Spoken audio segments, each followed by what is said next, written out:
Dan untuk mengetahui situasi terkini penanganan pasca gempa NTT sudah terhubung bersama kami jurnalis Berita 1 Pepi Kurniawan dan juru kamera Indra Bramantyo di Ruteng, Kabupaten Manggarai. Selamat malam Pepi, seperti apa kondisi terbaru di wilayah terdampak gempa setelah jumlah korban meninggal dunia ini diumumkan bertambah begitu menjadi 71 orang?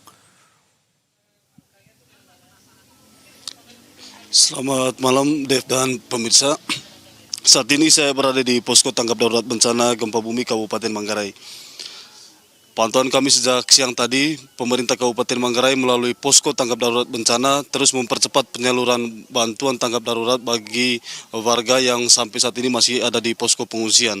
Hingga saat ini berdasarkan data yang kami himpun, total pengungsi di Kabupaten Manggarai sebanyak 25.000 orang, 25.340 orang yang tersebar di 60 titik posko terpusat di Kabupaten Manggarai.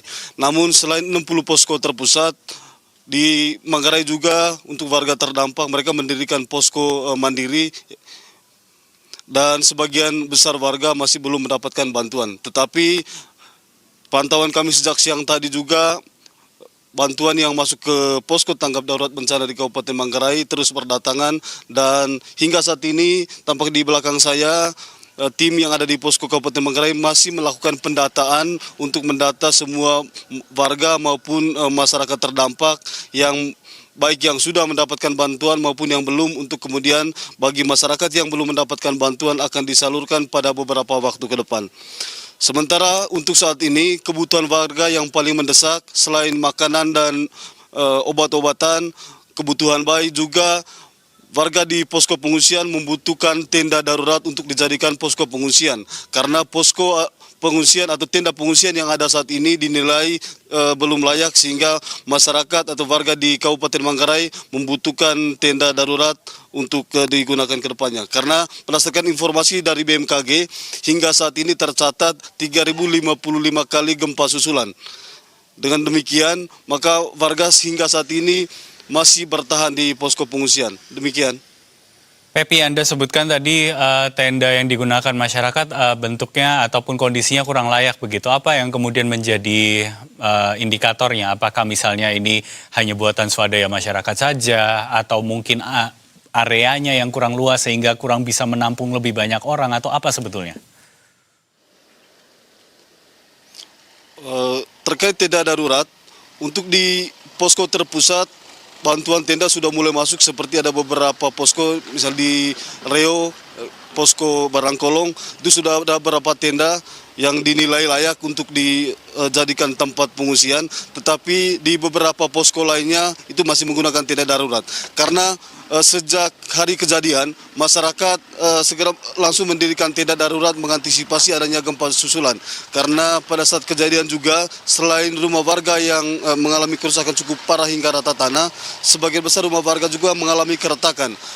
Masyarakat mengantisipasi adanya gempa susulan yang menyebabkan rumah mereka yang retak itu ambruk, sehingga mereka masih bertahan di posko darurat yang dibuat secara swadaya oleh masyarakat. Penyaluran bantuan tenda darurat yang dinilai lambat juga menjadi penyebab sampai sekarang masih banyak warga di posko pengungsian juga yang menggunakan tenda darurat. Demikian.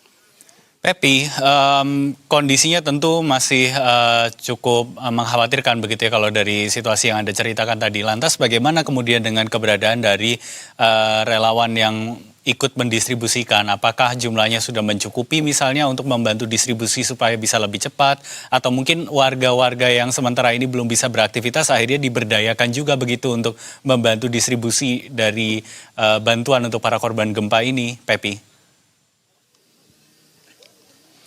Hasil pantauan kami di lapangan terkait pendistribusian bantuan, selain dari pemerintah, bantuan dari relawan juga itu membantu mempercepat bantuan darurat itu sampai ke warga atau masyarakat yang masih ada di posko pengungsian. Demikian.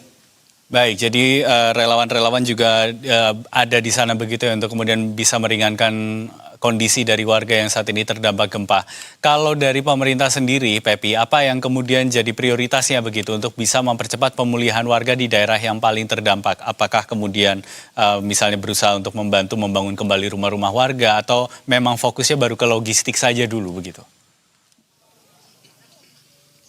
Untuk saat ini tadi saat kunjungan Menteri Keuangan Pak Purbaya sempat ditanyakan kepada Bupati Manggarai terkait rencana kedepannya untuk pemulihan. Tetapi sampai saat ini pemerintah Kabupaten Manggarai masih fokus untuk tanggap darurat, yakni untuk menyalurkan bantuan darurat kepada masyarakat yang terdampak. Untuk pemulihan nanti akan dibahas kemudian setelah masa tanggap darurat ini selesai.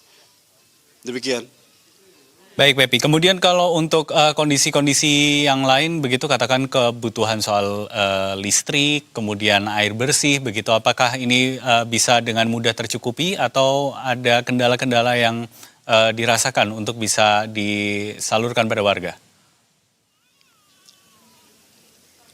Terkait kebutuhan listrik dan air, memang pada saat hari pertama kejadian, hari kedua sempat mengalami padam listrik, tetapi pemerintah juga dengan cepat melalui PLN dengan cepat memperbaiki jaringan listrik sehingga sekarang sebagian besar di posko pengungsian untuk kebutuhan listrik sudah aman. Selain itu untuk kebutuhan air juga untuk PDAM sendiri sebagian besar yang mengalami kerusakan atau macet pada saat hari kejadian sebagian besar sudah mengalir. Tetapi memang ada beberapa posko pengungsian yang sudah lama mengalami krisis air itu yang sampai saat ini juga masih mengalami krisis dan bantuan air juga sangat dibutuhkan oleh warga di posko pengungsian.